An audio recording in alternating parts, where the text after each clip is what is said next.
पिछले लेसन में हमने पढ़ा था कि cells fundamental unit of life होते हैं, लेकिन हमने ये भी देखा था कि सेल्स का साइज बहुत छोटा होता है, 10 to 100 माइक्रॉन्स के लगभग।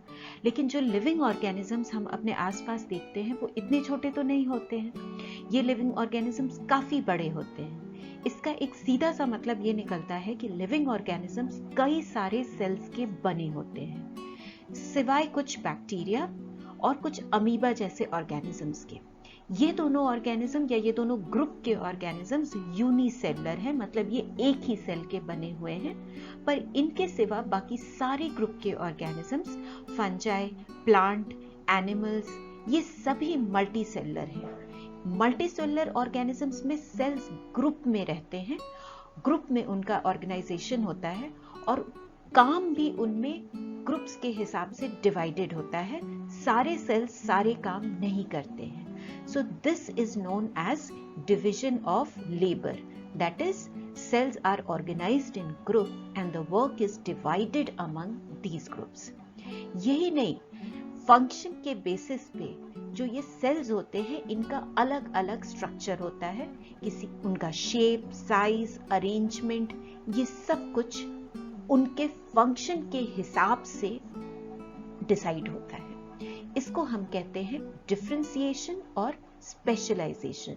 That is developing special characters so that they can perform their special function.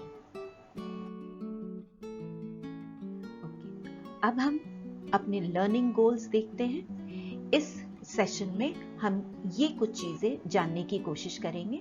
Tissues क्या होते हैं, level of organization, division of labour के बारे में, और ये कि क्या प्लांट और एनिमल्स एक ही टाइप के टिश्यूज के बने होते हैं और ये टाइप्स होते क्या हैं। आगे बढ़ने से पहले हम कुछ बेसिक डेफिनेशंस देख लेते हैं।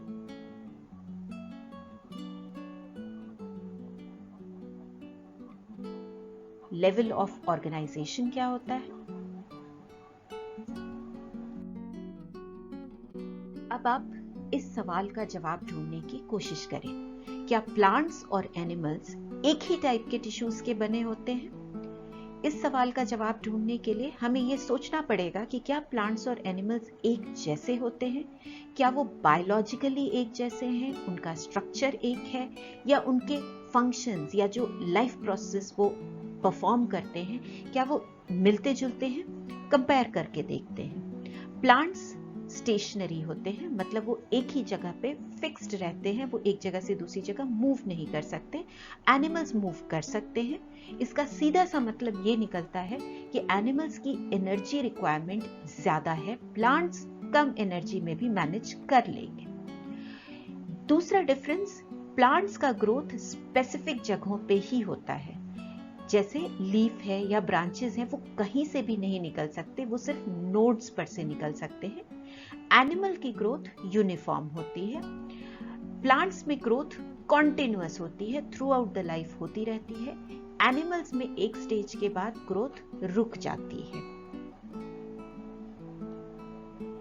इसके सिवा प्लांट्स को एक जगह खड़े रहने के लिए बहुत सारा सपोर्टिव टिश्यू चाहिए। प्लांट के पास बहुत सारा डेड टिश्यू है, अभी हम आगे देखेंगे, और ये डेड टिश्यू हार्ड हो जाता है और प्लांट को एक जगह खड़े रहने में मदद करता है। फाइनली, प्लांट की बॉडी कम कॉम्प्लेक्स होती है, एनिमल्स की बॉडी का स्ट्रक्चर ज्यादा कॉम्प्लेक्स होता है।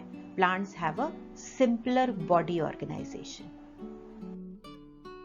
प्लांट के टिश्यूज को समझने के लिए हम ये एक ब्रॉड क्लासिफिकेशन प्लांट टिश्यूज का देखते हैं।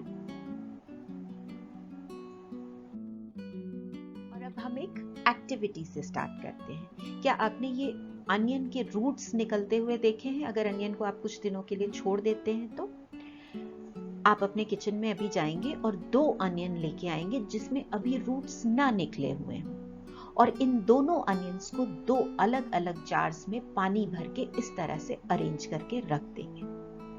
2-3 दिनों के बाद आपको रूट्स निकलते हुए दिखाई देंगे दोनों जारों में। उसमें से जार 2 में से अनियन आप निकालेंगे, उसके रूट की टिप को आप काट देंगे। पूरा रूट नहीं काटिएगा, केवल रूट की टिप्स को काटिएगा। जार 1 को आप एज इट इज छोड़ दीजिए।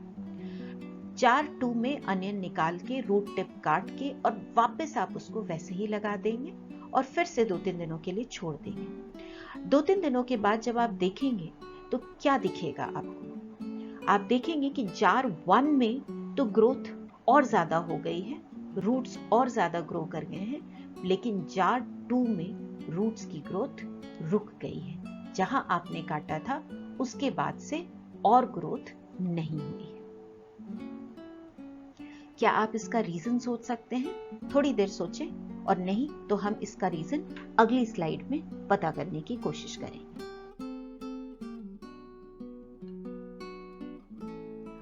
हमने ये पढ़ा था कि प्लांट्स का ग्रोथ स्पेसिफिक रीजन्स में होता है और थ्रू आउट द लाइफ होता रहता है।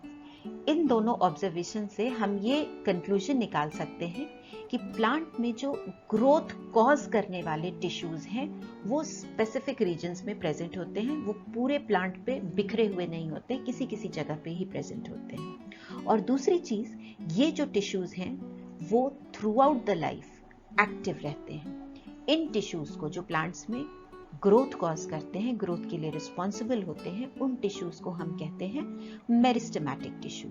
मेरिस्टेमेटिक टिश्यू के सेल्स डिवाइड करते हैं, उनके डिवीजन की वजह से प्लांट ग्रो करता है। तो मेरिस्टेमेटिक टिश्यू, या इसको हम सिंपली मेरिस्टेम्स भी कह सकते हैं, ये हमारे प्लांट के डिवाइडिंग टिश्यूज हैं।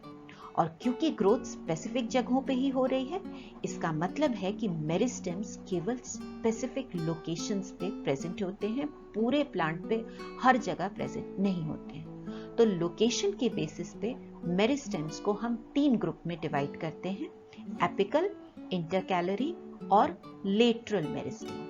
एपिकल मेरिस्टेम रूट और स्टेम के टिप पे प्रेजेंट होता है और इसकी डिवीजन की वजह से प्लांट का स्टेम या रूट लंबाई में और बढ़ता है। इंटरकैलरी मेरिस्टेम नोड्स पे प्रेजेंट होता है और इसकी वजह से प्लांट्स में ब्रांचिंग होती है और नई लीव्स बनती हैं। लेटरल मेरिस्टेम साइड्स में प्रेजेंट होता है लेटरली, और इसके डिवीजन की वजह से प्लांट में स्टेम और रूट की थिकनेस बढ़ती है या चौड़ाई बढ़ती है।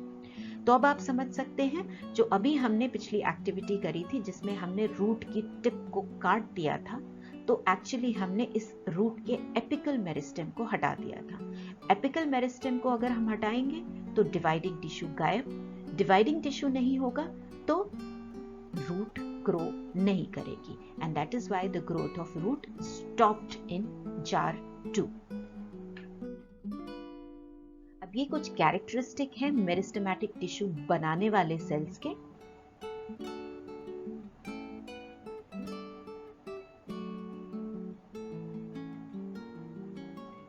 इसी के साथ हमारा आज का इंट्रोडक्टरी टॉपिक खत्म होता है। के लिए कुछ क्वेश्चंस हैं, इनको सॉल्व करने की कोशिश कीजिए ताकि आप असेस कर सकें कि आपको ये टॉपिक समझ में किस हद तक आया है। Take care, bye bye.